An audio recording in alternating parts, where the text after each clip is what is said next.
omuyimbi amanyiddwa nga Cindy awamu ne Omega obutakkaanya bwabwe ensonga eno nga bwe bw'obadde ogiraba oyinza gyogerako ki? Kyensobola okugamba nabirabye side zombi. But I think ekizibu ebiseera ebisinga abantu kye balina obutakommunicatinga bulungi to each other. Nobeera reluctant okukola ebintu ebimu because ne Cindy yeblaminga nti yali a bit reluctant mu kukola ebintu ebimu. I think that's where the problem was, nti obeera n'omutima ogugamba nti ne bwe tutakola bwe tuti omuntu ono ajja kitegeera. Abantu abamu nze ndabye collaborations n'abantu ezimu zenkoze in my life with people neggwa n'akyuka ngamaze gikola nafunye kyayagala. So sometimes abantu balina attitude oba okitegeera afuna kyayagala kati ate n'afuuka omuntu omulala omuntu gwe twakola naye oba okitegeera like n'okyewuunya. But for me I feel like Omega alina ofuna time batuule ne Cindy because it's the most important thing. Bwema mwatuula mwenna okukola project lwaki temutuula mwenna nga waliwo obuzibu kiba kyekimu sit mukubira essimu omugambe my dear mbadde njala tuule tugewe bireme kubeera nnyo ku internet. Fena tulina obutategeeragana n'abantu naye bwe biba nga byonna bigenda ba ku internet buli omu alina kyayagala okwogera. Waliwo onayagala okugamba nti ono ye mutuufu oli ye mutuufu. Nze sola gamba ani mutuufu ani mukyamu oba okitegeera because buli omu akuwa side ya story ye. Side zonna naziwulidde. Nawulidde side y'omu ku muntu mu kampu y'Omega, nawulidde side ya Omega, nawulidde side ya Cindy, nawulidde side ya producer, nawulidde side ya writer. Okitegeera so basically buli omu alaba bulala. Writer agamba nti bano batranslating oluyimba naye ate oli agamba nti oluyimba oli yaddamu n'awandiika buto kwagamba bw'obiwulire birimu obutategeeragana bungi obwa effort yateekebwamu which I don't think should ever be the thing. Ate n'ekintu ekirala bwe mukola oluyimba kati nze nina ennyimba n'abantu era kyekyo ekintu kye nagaana sikola luyimba n'enfuna split bwe nkuwa kolabo gitwale yonna bankuwadde fule 100% gwe gwamanyi. Nze sikeerangako ku makya ne ngamba Waiki Benda turn up the vibe akoze nnyo mpaka z'ofunye mu streaming era sisobola kikola. I supported him as a friend. He reached out to me said nina beat wano njagala onteekereko eddoboozi nkuteerako eddoboozi n'ogenda n'oluyimba ne tulupushinga sente n'olya zizo nange ne mbanga nkuwadde oba okitegeera sisobola ate kukomawo nti ate okugamba mba ate mpa split ebyo sibikola. Goza ki ekyandikoledda ku bano abantu ababiri because Cindy yaleetera Omega kuyimba yafuna oluyimba lwaweebwa ye n'alwa nalwo and all that. I just feel like Omega alina okwewombeeka agenda ayogere naye because I think it's very important. Oba okitegeera bw'obanga gwe muto genda oyogere n'omuntu oba okitegeera oyinza okuba ebintu ebimu wabyogedde because oyagala oyogera and sometimes si kirungi okwogera ate nakyo ndowooza alina okiyiga like not every time you have to speak your mind. Kitegeera nange nina reservation ku kikwena ensonga zesobolako. Why is because I just don't want everything kati batandiko bida insecting twagambe gundi yagambye bwati because you're trying to have that balance. I feel like I know genda ayogere naye but it's also her choice. Nze kyen feeling naye naye alina kya feeling ako omuntu esobola mukaka kola kyendowooza oba okitegeera but I feel like it would be nice if they talk ebintu babe ironing out buli omu afune side and walabye ne YouTube engeri gyekola ennaku zino nti video esobola okubeera ku side zombi. Olabye project gyetukoze ne Kabo nti video kweri ku page ya Kabo neyange kweri collaborate. It's a collaboration oba okitegeera collaborate. If you feel like you want money off the project nakyo mukyogereko immediately so kibeerewo nga buli omu amanyi kyafunako.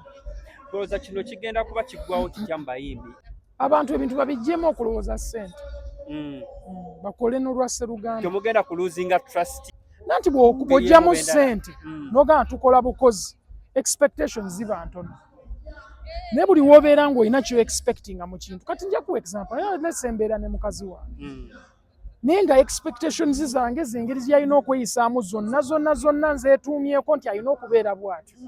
Nina mwagala bwagazi ngezeeko nze nkole ne bw'atansiima olumu wensuubidde nti yandinsiimye nnyo kusinziira ku kyenkoze.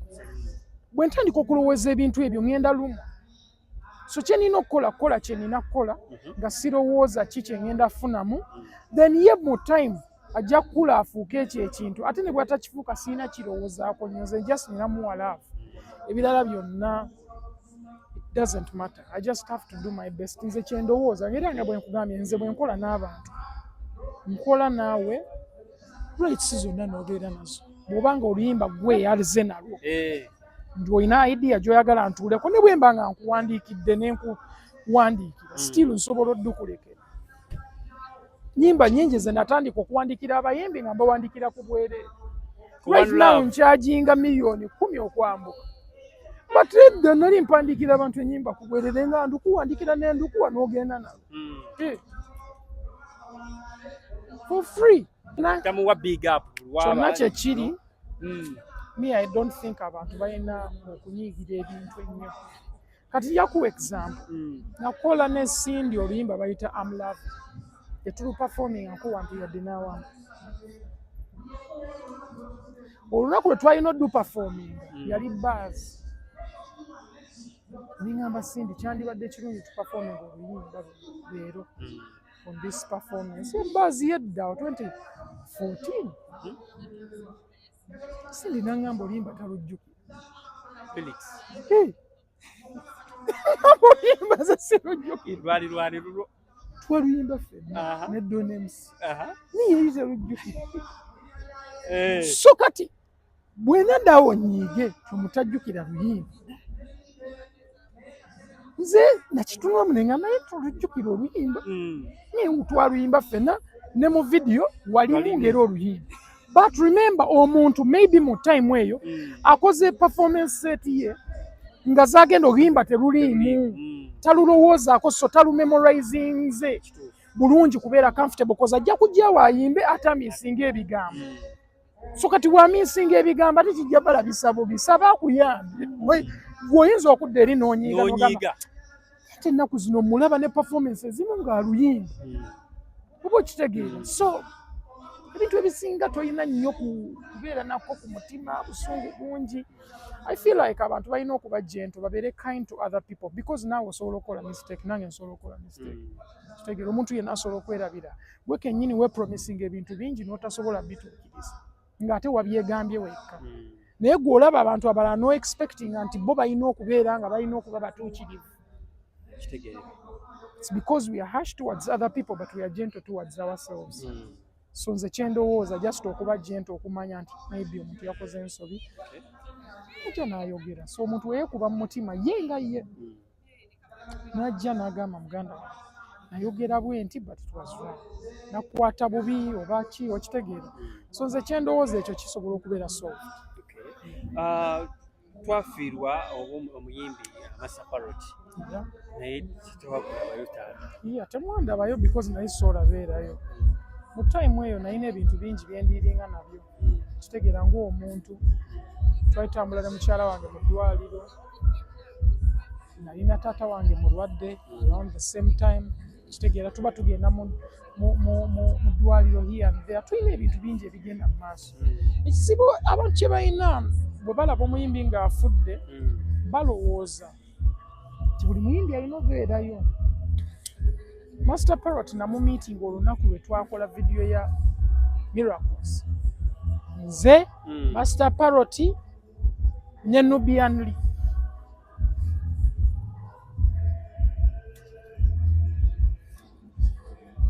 Olaba ekizibu abantu kye balina expectations ezo.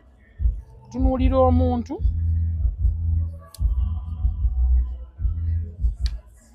nosi Nubian Lee.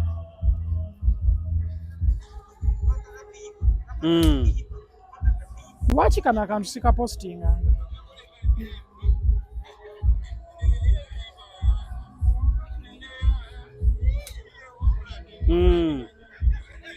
Wali tunyumyamu nga tusaaga. Nsobola okulaga the whole thing. Yeah, gundi okitegera, but he was happy. Yali drinking them nenga ali happy. Sapi, we had the conversation. Era nga bola because kano ka video kawanvu. Yeah. Oba okitegera. Hey, and this is what I told him, okiraba kyamugamba. Namugamba, yes, I see. About the happy guy. And then that's the last person we talked about is Master Parrot in Zenobia. Bw'okiraba. Era tulina video nga tuli naye. Okitegeera. Sente buli kimu olina okujja weerage nti wabaddeyo baki. Tusobola n'ofuna time ne tugenda tuba supporting nga tewali kamera. Ffe tubadde tukola charity ne mikwano gyange ya setting up the charity Phaeton. So Phaeton buli watutuuka mu November tukola charity. We've done it for close to 7 years. Naye tetupostinga buli time nti kyetukola. Naye gwe waliwo omuntu agenda n'akola charity nga yina making sure nti buli omu amulaba. Okitegeera. So abantu bwe batebalabe ensi. Gundi lwaki teyakoze bwati, gundi lwaki teyakoze bwati. Nze nafiirwa jjajja wange ne sisobola na kuziika nze kennyini. Ng'ate siziise lw'abantu. Tibali bambuukinze ku show nga nina ogibeerako. Nga sisobola ogikansolinga. Obanyumize mbu nne nafiiriddwa. Banyumize nti nafiiriddwa. Naye mwali mundabyeko nga mbyogera ku internet. Abantu bawano just eyo attitude ey'okulowooza nti bategeera abantu. Bategeera obulumi bw'abantu. Bategeera engeri abantu gye bategeera abalala. Bantu bangi abatesobola kujja ku bintu bya Master Parrot. First of all, bw'alaba videos eziri ku lumbe. N'alaba nga abantu banyiivu baliyomba already, abayimbi ne batajja, gundi teyagize bw'ati. Omuntu agamba kati nkimayo ki? Because TikTok eyangu y'okuleeta information. So weesanga nti n'omuntu eyandize agambe lwaki nze. Era awo nnyini we njagala okubuuliza Evans. Walaba speech ya Papa Misa Kisemakula. Yep. Ng'agamba nti abayimbi omuntu yenna waba teyeenyigira mu kintu.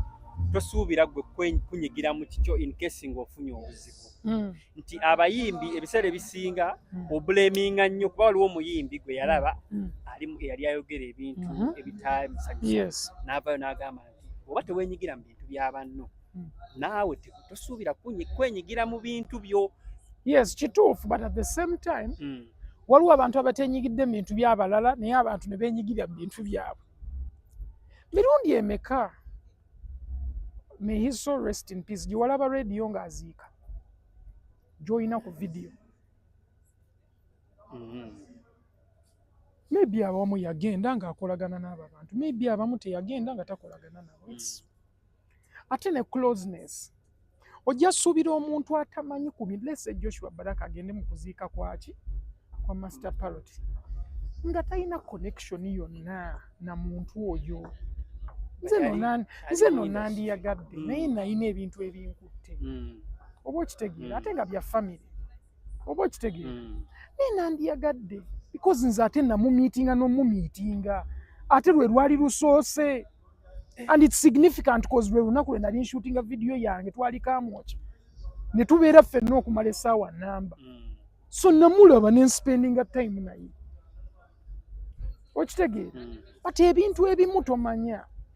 Oba okitegeera oyinza okuteeka pressure ku bantu bakole ebintu gwe byoyagala bakole naye nga nabo balina ebintu bye bayitamu gwe byotamanyi. So oluusi ng'ojajinga sooka otuuleko wansi. Tolabye bantu taatawo n'abeera nga omusaba akasente ng'olaba akayina kalyawo naye ng'ebizibu ebikaliko yabimanyi. Naye gwe ng'olaba sente akumye nnyini naye nga takumye. Oba okitegeera. So usually it's just context nti abantu batunula mu lensi eyaabwe. So takwebuuzaako kumanya gwe kyoyitamu nti lwaki teweenyigidde mu kintu kiri naye nga ate naawe olina by'obadde oyitamu gwe by'otayogedde. Yayogerako ebyo agamba nti bw'oba ozze ewantu nga yenga gwe kola. Yes, gwe kola. And he had a point. Oba okitegeera gwe bw'olaba nti gundi taliiwo ne gundi taliiwo gwe beerawo. Oba okitegeera osobodde okubeerawo. Then be there. Yeah. Buli lwe nkusanga obeera fresh and clean. Give thanks. Olabika bulungi. Owunya bulungi. Kwegamba we maintainize bulungi. oyina abikolerako bino oba oyina gwe wekka you personally nze kennyini like nfuna abantu kati eno suuti yagikola kyali wange Bakri yeri omuyimbi omanyi Bakri esebo yankolera suuti banne yakolera akasuuti makula era mu munoonye Bakri yakola essuuti ezakabi so he did this suit for me neera ekyobula ndi smart kati bw'otunula mu closet gy'olina epas gwe weekolera selection oba omukyala yakolera selection but sometimes even my sister bayinza okugamba nsobola omubuuza ne mugamba olowooza tunandiyambadde outfit ki so nagamba agezaako eno oba gezaako ezimu baziŋŋanga.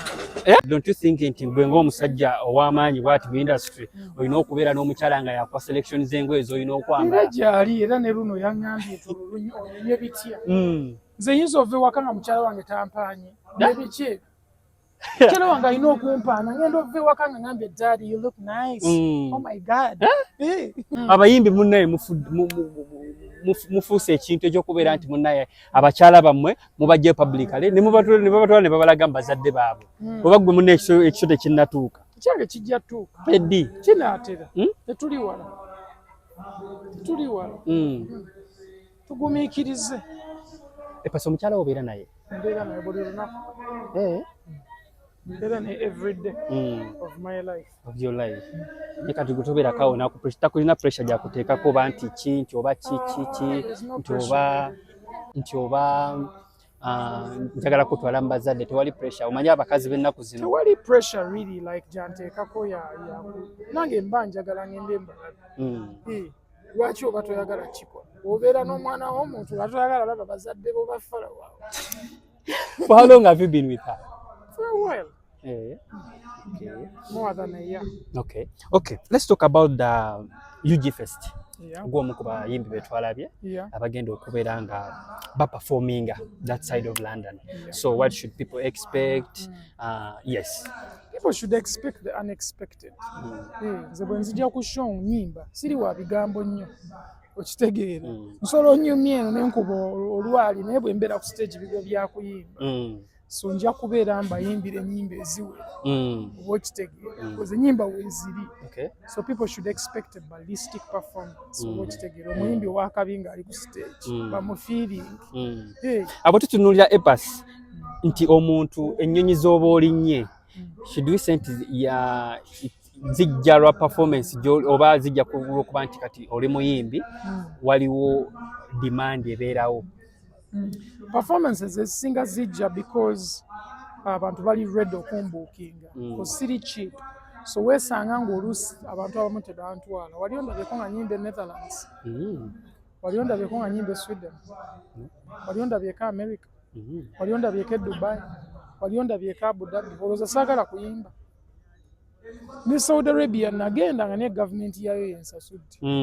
gavumenti ya Saudi Arabia so basically bw'otunuulira ebintu bino for me I feel like abantu abakwagala if they're ready to book you or pay you bajja kusasula kati wano tuli ku mbaga kitegeera baleese abayimbi ndowooza nga 8 oba nga 7 bebaagala olabye omugole ayimba bonna bayimba ennyimba bazaagala so omuntu waba akwagala ajja kubuukinga oba okitegeera ate omuntu waba nga alaba kigatta n'ekintu kye kiba kikola naye oluusi bambi baproducer bapromota basinga bali ebweru bakadde balinze baffe bapromota b'ebweru abakadde osobola okutubuukinga ffe abakadde naye Jobs League musajja nga musajja muvubuka si mukadde muvubuka oyosobola yambuukiriza badde manyi Jobs League naye omutwalidde oyo si mukadde ambuukinze taba mukadde ne bwaba mukadde kati epazi ene banyonyi eyo nga yakumeka okutwaliza ewamu nyingi zentambuddeko some of the ennyonyi yasooka olinnya neri ngenda Sudan kuyimba mwaka kyogwo 2015 is my first flight I was going to Sudan bali bansasula 2,500 1,300 actually neyantwale Sudan leero ebadde birthday yaweze emyaka 4 takuyise Gareth yampise bambi Gareth Onyango mumanyi so Gareth aweze emyaka 4 by the way happy birthday to Gareth and he's the first person to actually get me on a plane so namwerabira so kati togenze kuba nsonga kyegganyi ogende wa ogenda okuba nga munayo omuyimbirako Nedda because of the time. Bibaddewo ng'ate nina embagala sosola kubeerayo ng'ate yono ate enkya nina performance somewhere else. So mba ate nina okudda ewaka sinali okuva bwe nakedde ku makya. Oli ku diet? Siri ku diet naye mba sagala kulya nga sinayimba. Anything can happen. So nywa bunywi mazzi oba juice naye sirya. Paka bwe mmaliriza okuyimba. Ate nga abayimbi abamu bajja ku stage nga bamaze okulya okukkuta. Mutabula ng'ali. Buli omu ne method ate nze siri muyala ng'omuntu. Siri muyala. Wali okyetegereza nti bw'obeeramuko ne kasente sometimes n'enjala tekuluma. Kati yeggwe. Oh my goodness. So olunaku olwo tugenda kuba tulaba abayimbi ab'enjawulo actually bangi abavudde e Uganda. So should we send Epas okubeera kuba gwomu ku bayimbi betulabyeko abaliko abanene. Banene. The Jobs yankubira essimu. You're reaching out through DJ Price. Then I had UK. So they reached out to me now because Price mukwano gwange. So by the waliwo guy bamuyita bwe bati abadde ayagala mukole okitegeera ina program bweti. So netwogera naye netulaba nga tujja kukwatagana. So netudecide nga tugenda yimba e London. Ate nduddo yimba e London. Nakayimba emirundi ebiri. Mugenda bagwa kusatu. But nasemba okuyimbayo 2019 but tugenda ate mu COVID. Okitegeera. So it's taken me a while. So it's only right nange okuddayo okitegeera. Nalina ogenda last year naye saasobola engeri gye nalina concert yange focus yali ku ebyo naye saagala kuddamu nakutambulira wa immediately. So nenfocusinga concert yange n'okugimaliriza n'okutandika okukola project gye tubaddeko ne Kabo eriko Buwooma Miracles netubeera nga tuli mu studio. So saasobola genda but right now I'm ready. Oba okitegeera whether any country Germany as long as the money is right we will come. Epas ayinza kuba musete nga meko ku sobola zoogera but sintono sintono nekuba tulabika kankubuulira amazima ogenda ebweru eyo kiba kyetaaga bakusasula sente zitegerekeka tekimeekinga sense kuyimbira ngoye bayimbi bayimbira engoye abamu kitegeera n'ogenda musimanyi ogenda kulinyanya nze solo gyesasulira n'enjirinyanya ndi ku byange so njagala ngende nga kiri waffe ti mu kasente ako nsobola okakwata n'enkongera mu bizinesi yange naye ate bw'ompa akasente akatono nga tekagatta ku kintu kye ngenda kukola nange kiba tekinkolera. So I prefer okugenda nga sente zimakinga sense nange nzikwate nziteeke mu mulimu oba okitegeera nze siina investment ndala gye nteekamu sente kati nga si ya music teriiwo sizimba nju si planning agizimba kati planning kuinvestinga mu music period because that's my bread and butter kyekintuusiza wano so kagiteekamu then nteekemu birala ebirowooza akafuta. Well tutunuulire EP eya Miracle right? Miracles. Tuzze tulaba ozze ota EP ez'enjawulo naye nga toziteeka ku Billboard. But why this time round twalabye eno gitadde ku Billboard? Nakitadde ku Billboard because namukwano gwange bamuyita Josh. So yateekawo Billboard awo ku Lugogo. Yes. Nangamba by the way Miracles esobola ogendako. Give me this and this and this and this is how we are going to do it. Tugiteeke nemuwa buli kyeyeetaaga then n'aginteerayo. Nze ndaba ekintu kyonna ekisobola opushinga project kyendyetaaze n'ekikola.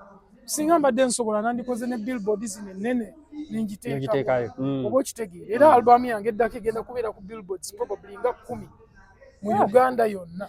Ebyo bye njagala okukola ebyo bye nina okukola ndi mu buzibu tasobola kukola bintu byakyana kito musajja muzibu anti kati ffe twewunyiza nti lwaki omulundi guno lwaki watadde gundi nga ate zonna zozoota amaazi emabegako awo wonna kuza obadde ojjota EPs Epas naye eno omulundi guno wagisosoosowazza nnyo kiki tukiwadde obudde because the project tebadde just me ebadde me and Kabu ne management ye Switzerland oba okitegeera Hometown Records. So project buli omu abadde ateekamu effort oba okitegeera so everyone has to put in effort tukijanjawaze te bw'ona okola ebintu ate n'otabi marketinga n'otateekamu then oba oyonoona ate bw'ona doesn't make sense okuteekamu mu audio ate n'olemererwa marketing cause ennaku zino music wa marketing kyosanga n'omuyimbi ayimba obubi nga n'ensebo wakabi Tebasinga wano mu Uganda.